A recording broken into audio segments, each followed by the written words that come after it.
I'm offering a trigger warning to all people from Charlotte or Hornets fans in general, because you will not be happy with this video.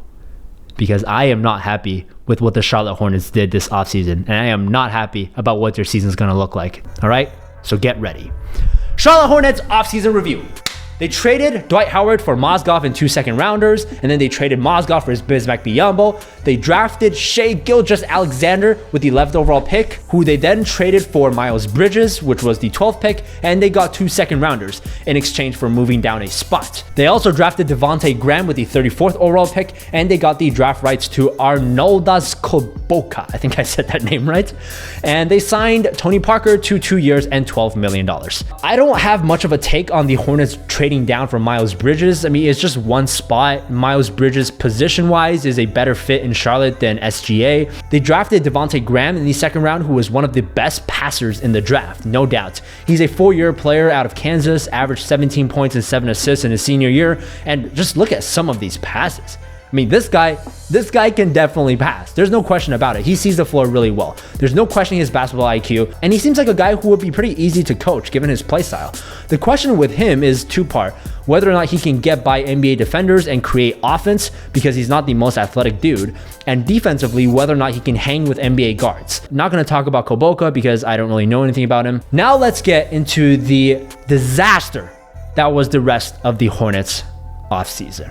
Okay, so they didn't want to pay Dwight Howard the final year of his contract, since that would force them to pay a good amount of tax money, so they traded him away. Okay, fair enough.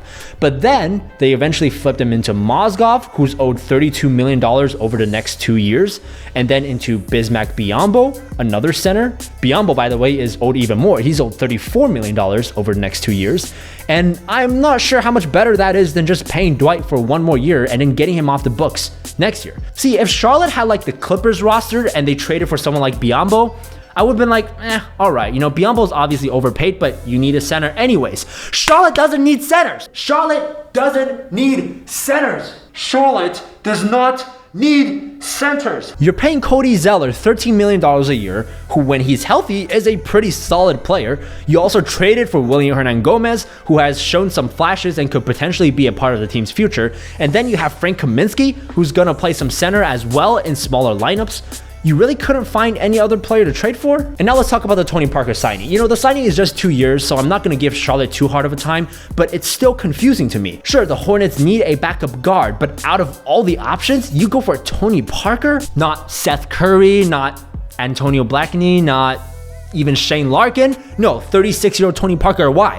Why? Because Kyrie Irving can break his old ankles and then knock Charlotte out of the playoffs in the first round? What's the point? Charlotte honestly could have kept Dwight Howard and use that Tony Parker money to sign a younger guard for less. I mean, I just don't get it. Anyways, here's their projected roster. The Hornets could also run Nicholas Batum and Michael Kidd-Gilchrist together in their starting lineup like they have before, but if it were up to me, I think having Jeremy Lamb's shooting makes the lineup a lot more lethal. Speaking of Kidd-Gilchrist, let's talk about him for a minute. I mean, it's ready to give it up, right? We're ready to give up. He's done for. He's entering his 7th NBA season. He's obviously never living up to being his 2nd overall pick.